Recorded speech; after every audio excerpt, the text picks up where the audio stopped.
Sadhguru, we as students stay away from our homes, from the familial, emotional comforts. In terms of our careers, we move out seeking greener pastures. In that, we seek company in opposite sex. Some people get into relationships, which gradually progresses to physical intimacy. Sadhguru, the question is then why, as generations, we cannot discuss it openly? Or is premarital sex still a taboo? See, this is not some kind of a prescription. This is an individual need. Right now, we must understand this. In this society, we handled human sexuality like this. Before a girl attains puberty, they are named. This is the boy you're going to marry at the age of 6 or 7. They don't marry, but they keep telling him, your uncle's son, this guy, you're going to marry him, you're going to marry him. They're telling him, you're going to marry her. So they have not seen each other, they have not met each other, they have nothing going, but emotionally they're being bound. Before they touch each other physically, they want them to be emotionally bound in a strong way. So this is the technique of the culture, how they dealt with it. So when you become or attain to your puberty, when your body blossoms into certain possibilities, now your emotions are already with somebody. So you handle your body, you don't go wild because your emotions are already attached to somebody. So by the time they're 15, 16, the girl gets married. By the time they're 17, 18, the boy gets married. They get into agriculture or business or whatever, their activity. So one important aspect of the life of the youth is settled. One thing is emotion, another thing is a physical requirement. Both are settled at an early age. And of course, those days children came within a year or 2 years, so they got engaged and they got busy and life went on, all right? Today, our lives have changed because by the time you finish education, most people are minimum 24, 25 years of age. PhD means 35? I don't know what It depends how kind your professor is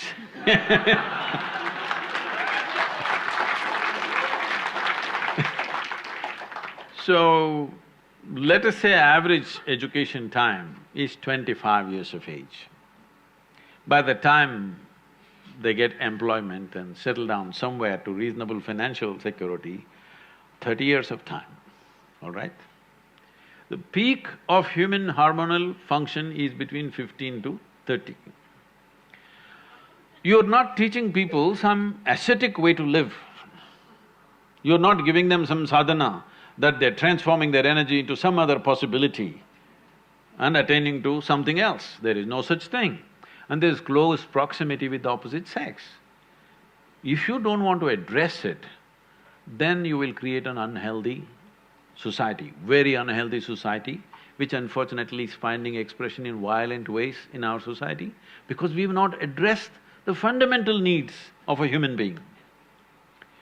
First thing is nourishment. If nourishment is taken care of, you must understand, nourishment is survival. Once survival is taken care of, naturally the species, this is not even individual, the species that you are is longing to reproduce. This is how it's built. It's longing to reproduce because this is survival of the species. If people don't reproduce, there is not going to be human race, isn't it? So, your body and your mind plays many tricks and how when you look at somebody, you suddenly think they're the most beautiful, suddenly you think they're the most fantastic, you will discover later many things.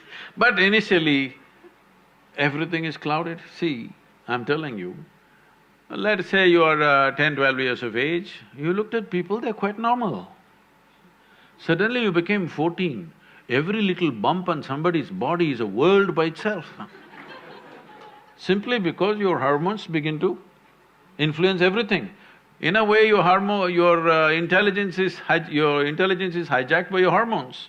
Now, this is not to be judged as bad or good, this is a natural process. There may be a few people who will go beyond that. It's fantastic for them if they can go beyond that. They're not compulsive about it, they went beyond it, fantastic for that person. But you expect the whole society to go beyond it, you're just stupid. Such a thing doesn't happen. So, definitely the debate of when and how sexuality should happen has to come in. But now, we are still having a certain cultural aspects to us that we are an emotional lot. We are still an emotional lot. People suffer immensely when things happen without the needed emotions. A whole lot of people at least. There may be a few people who are above that, but a whole lot of people suffer. So, for our country, for our society, how to deal with this without causing a major disruption in the social structure is something that we must debate. You must do research on it, how to do it. Sadhguru, though I get a little hint of the answer of my question from your elaboration, but still I will ask it. I had this belief, or in fact maybe I was made to believe this whole concept of one life, one partner. But now when I see or observe, the whole monogamous relationships do not seem to be existing anymore. The whole idea of it is gone. What you think about it? It's not gone, maybe in JNU it's gone.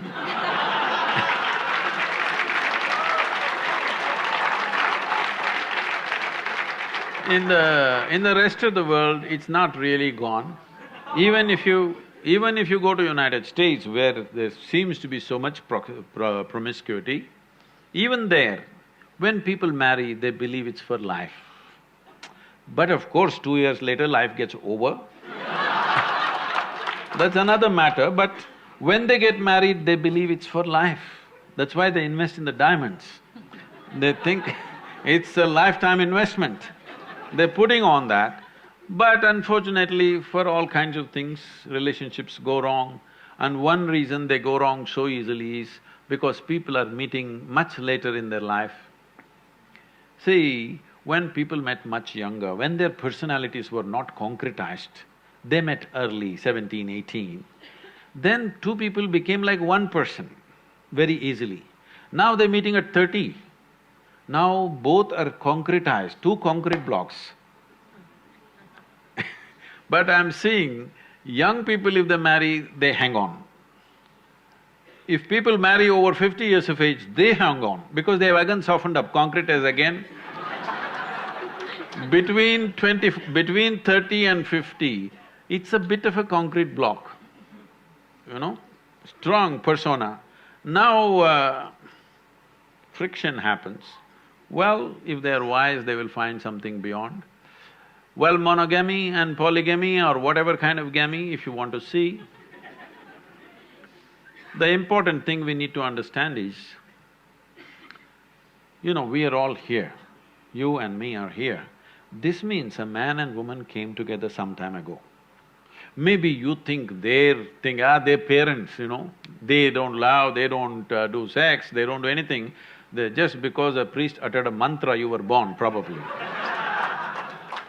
No, it's not like that. Somebody had a physical need, so they handle it through marriage, and we are here. And now we can, at a certain age, at a stage in your life, when you become 18, you become always against marriage. But when you were 3 years of age, you were for marriage, your parents' marriage. When you were 3 years of age, were you not glad your parents had a stable marriage? Hello? Yes. When you're 18, you think of free sex and no marriage and everything. But once again, if you become 50, 55, then you will look for a relationship that lasts. So it is for you to consider, because it's your life, to consider whether you want to live a life where emotionally you're always looking out for somebody, or you settle it in a certain way so that you can use your intelligence and time to create something else. Your research, your work or whatever you're doing, if emotions and body are settled, actually, your ability to use your intelligence will be much better. Otherwise, every day you have to walk around to find somebody. No, I'm not making this thing because I feel so bad in United States. People I know, there thousands of people are involved with me now.